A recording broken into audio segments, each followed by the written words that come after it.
हज़रत सैयदना अली मुर्तज़ा रज़ी अल्लाह ताला अन्हु इरशाद फरमाते हैं कि गुनाहों की 3 तासीर पक्की हैं कि अल्लाह पाक रिज़्क को तंग करते हैं। आपने अक्सर देखा होगा कि बड़े बड़े मालदार लोग भी, फैक्ट्रियों के मालिक भी अगर गुनाहों की लाइन पर लग जाएं, अगर अल्लाह को नाराज करने में लग जाएं, तो उन पर भी अल्लाह पाक रिज़्क तंग कर देते हैं क्या? 2 कंटेनर इधर पहुंच सके, उसकी पेमेंट गई। वर्कर्स बहुत ज्यादा एहतजाज कर रहे हैं, तनख्वाह नहीं मिल रही। वर्कर्स मीडिया पर आकर बयानात दे रहे हैं कि हमें काफी अरसे से हमारी तनख्वाहें नहीं मिल रही। इधर से माल तैयार नहीं हुआ, कुछ सेकंड होता नहीं, परेशान बैठे होते हैं कि अब काम कैसे चलेगा। कहने को करोड़पति मगर परेशान कि अब क्या बनेगा। तो दोस्तों, अल्लाह पाक देकर भी बंदे को टाइट कर देते हैं, कभी कभी रिज़्क के हुसूल में मुश्किल कर देते हैं। एक शख्स इशा की नमाज के बाद जब सैयदना अली मुर्तज़ा रज़ी अल्लाह ताला अन्हु नमाज अदा करके अपनी तस्बीह कर रहे थे तो आपके पास आया और कहने लगा कि ए अली रज़ी अल्लाह ताला अन्हु, मैं बहुत मालदार था, फिर अचानक घर से जाने लग पड़ा है, चलता फिरता कारोबार बंद होने के करीब आ गया है। अब मैं क्या करूं कि जिस काम में हाथ डालता हूं, अगर सोने में भी हाथ डालता हूं तो मट्टी बन जाता है, वो काम बिल्कुल खत्म हो जाता है। ये शख्स अपने सारे शिकवे सुना रहा था तो सैयदना अली रज़ी अल्लाह ताला अन्हु उसकी कमजोरी समझ गए और फरमाया कि ऐ शख्स, तू अपने गुनाहों को तर्क कर दे। तू गुनाहों को तर्क करना शुरू कर देगा तो तेरे घर में रिज़्क आना शुरू हो जाएगा, तेरे अटके हुए काम होना शुरू हो जाएंगे। वो शख्स कहने लगा कि आप मुझे इशारा दीजिए, मैं कैसे गुनाहों को छोड़ दूं।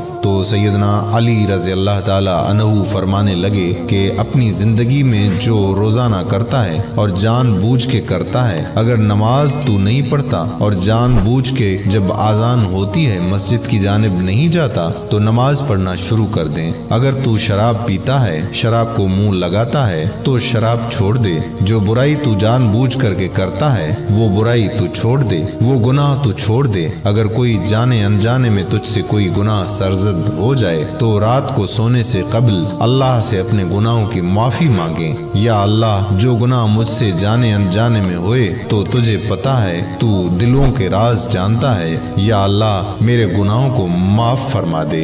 इंशाअल्लाह ये काम तू करेगा तो तेरे अटके हुए काम भी होना शुरू हो जाएंगे। अक्सर लोग कहते हैं कि डील होते होते रह जाती है। ये जो होते होते रह जाती है ना किसी वजह से है, मगर जब आमिलीन के पास जाओ तो वो तो ये कह देते हैं कि किसी ने कुछ कर दिया है। अल्लाह पाक ऐसे आमिलीन से बचाए। ये लोग अल्लाह से दूर कर देते हैं। जब कुरान से दूर कर देते हैं, नमाज से दूर कर देते हैं, जब ये आपको सीधे सीधे तरीके से बताएंगे कि आप नमाज के करीब जाएं, अल्लाह के करीब जाएं, तो फिर तो उनके कारोबार बंद हो जाएंगे ना।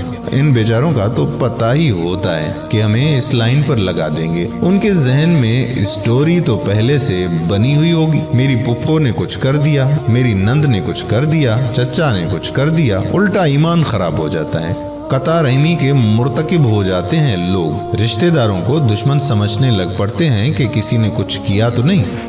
हमारे अपने गुनाहों की वजह से अल्लाह पाक हमारे रिस्क को तंग कर देते हैं। लगता है कि किसी ने कारोबार बांध दिया है। कारोबार अल्लाह ने चलाना है और कारोबार अल्लाह ने रोकना है। अल्लाह देना चाहे तो सारी मखलूक इकट्ठी हो जाए, रोक नहीं सकती। अल्लाह ना देना चाहे तो सारी मखलूक इकट्ठी हो जाए, कुछ नहीं दे सकती। तो अल्लाह को अल्लाह समझिए। ये क्या हुआ कि वो फलां ने कर दिया, कारोबार बांध दिया। भाई, कोई कुछ नहीं बांध सकता। हाँ, हमने अपने गुनाहों के सबब उन चीजों को बांधा होता है और इधर तवज्जो ही नहीं जाती। हम सच्ची तौबा करके देखें कि रास्ते खुलते हैं कि नहीं खुलते। इनका टेस्ट ही ये है। इन आमिलीन के झूठे होने की अलामत ये है कि ये बता देते हैं कि किसी ने कुछ कर दिया, हल नहीं कर सकते।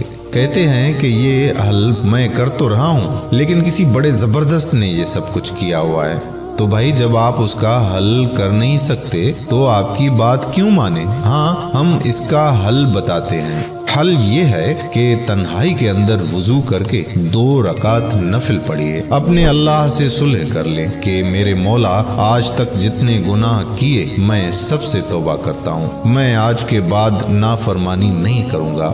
آپ اپنے اللہ سے صلح کریں گے، اللہ پاک آپ کے لیے بند دروازوں کو کھولنے لگیں گے۔ دوستو، ہماری آج کی اس ویڈیو کے بارے میں اپنی قیمتی رائے ضرور دیں۔ امید کرتا ہوں کہ ہماری آج کی یہ ویڈیو آپ کو ضرور پسند آئی ہوگی اور اس کو صدقہ جاریہ کے طور پر اپنے دوستوں احباب کے ساتھ ضرور شیئر کریں گے۔ ہمارے یوٹیوب چینل کو بھی سبسکرائب کر دیجیے تاکہ ہم ایسی مزید معلوماتی اور دلچسپ ویڈیوز آپ تک پہنچاتے رہیں۔ جزاک اللہ خیرہ۔ السلام علیکم ورحمۃ اللہ وبرکاتہ۔